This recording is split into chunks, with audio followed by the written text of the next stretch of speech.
All right, let's just dive right in. Today, we're unpacking Chapter 5, and we're looking at a completely fascinating paradox about the future of work. And surprisingly, it doesn't start with lines of code or complex algorithms. It starts with a glass of wine. We're going to completely break down this idea of rebundling the job, and by the end of this explainer, you're going to see exactly why just scrambling to learn new skills is honestly the wrong way to survive the AI revolution. So, have you ever thought about this? Why in the world does a sommelier's value actually go up when information about wine is basically free now? I mean, think about it. Right now, you can whip out your phone, look up the most obscure vineyard, check the tasting notes, the harvest history, all in literally seconds, without spending a dime. But diners at high-end restaurants will still happily pay $400 for an $80 bottle of wine just to have a sommelier guide them. It makes absolutely no sense if you think their job is just about having and giving information. And this brilliantly illustrates a massive shift in our economy. See, in the past, sommeliers were selling access to exclusive information, right? Because information was scarce. But then AI and the internet came along and turned that into a totally cheap, abundant commodity. So their role had to shift. They realized diners were facing a brand new problem, the absolute overwhelming abundance of choice. It's confusing. So sommeliers stopped selling facts.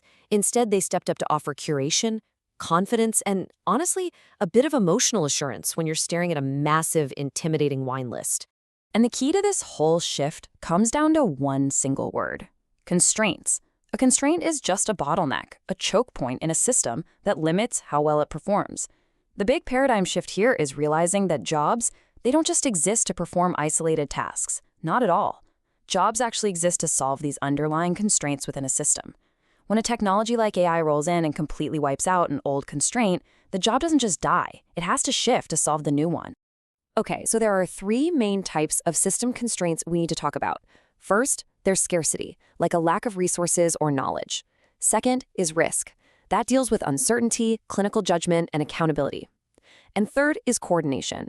The messy work of getting a ton of moving parts to align. Now, when AI steps in, it absolutely destroys the scarcity constraint by making knowledge abundant. And the second that happens, the economic value in the system immediately shifts toward managing those other two: risk and coordination. This visual perfectly maps out how that transformation actually happens. The old intact job basically shatters. It unbundles into separate tasks the moment AI removes that old constraint. But here's the secret. The smart worker doesn't panic when tasks get automated. Instead, they rebundle their capabilities.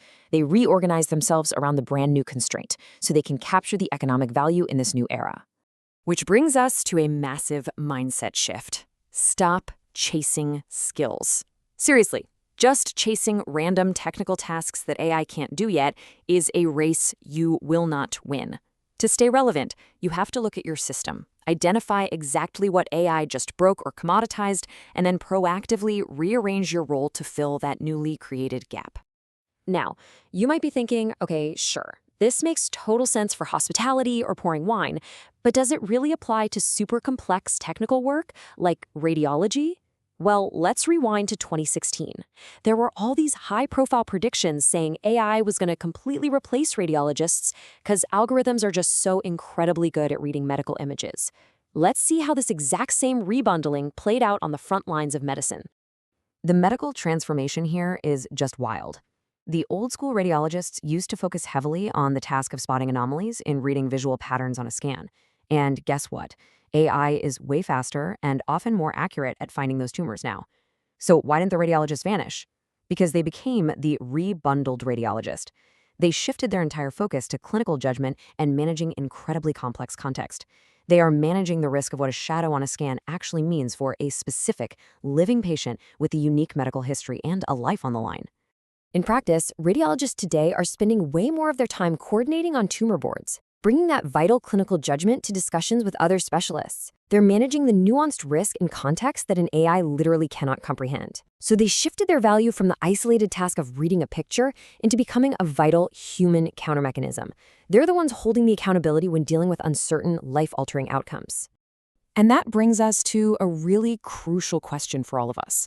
When AI makes answers ridiculously abundant and incredibly cheap, what actually becomes the ultimate human advantage? If information and technical execution are just commodities now, We really have to fundamentally rethink what specific traits make humans totally indispensable to this new economy. The answer lies in your two new superpowers in an AI-driven world. When answers are cheap, economic value actually splits in two opposite directions. It moves upstream toward curiosity. That's the ability to frame the right questions before you even start looking for answers. And it also moves downstream toward curation, which is exercising narrative control over the absolute flood of answers you get back. Let's break those down. First up, curiosity. Now, this isn't just aimless wandering, it's the highly disciplined ability to focus your exploration. There's a fantastic historical example of this. While other early inventors were wasting massive amounts of time and money trying to build these incredibly heavy engines just to get airborne, the Wright brothers used disciplined curiosity to solve for control and stability first. Framing the high-leverage questions saves you from wasting resources on the wrong path, and that is absolutely vital when AI can instantly generate a million wrong paths for you. Then we have curation. So once you ask that amazing question, you're probably going to get 1,000 AI-generated answers thrown at you. Curation is the art of filtering that noise. It's knowing exactly what to elevate and, honestly, more importantly, what to exclude, so you maintain control over the narrative. It's how you direct people's attention so they can actually act on the information with confidence instead of just being paralyzed by choice. Kind of exactly like our sommelier, right? So to wrap up how individual roles evolve here in Chapter 5, just remember this one huge takeaway. The relevance of your job relies entirely on your ability to resolve the most limiting factor in your specific ecosystem. Don't sit around asking what AI can't do. Ask what AI just broke in your system and then step right into that gap. But, solving this paradox for just one single job leaves us staring down a much, much bigger realization. Chapter 6, Rebundling the Organization. Because the next challenge isn't just about redesigning individual jobs. It's about redesigning the entire architecture of a business. So I'm going to leave you with a final, provocative thought. If individual jobs are completely reshaping themselves around these new constraints, and if AI isn't just your next hire, but actually your next company-wide reorganization, how in the world will your entire company rebundle? Are you ready to see what happens when the whole organizational chart shatters and puts itself back together? Thanks so much for joining me on this explainer. I hope it totally changes how you look at your future in the AI economy.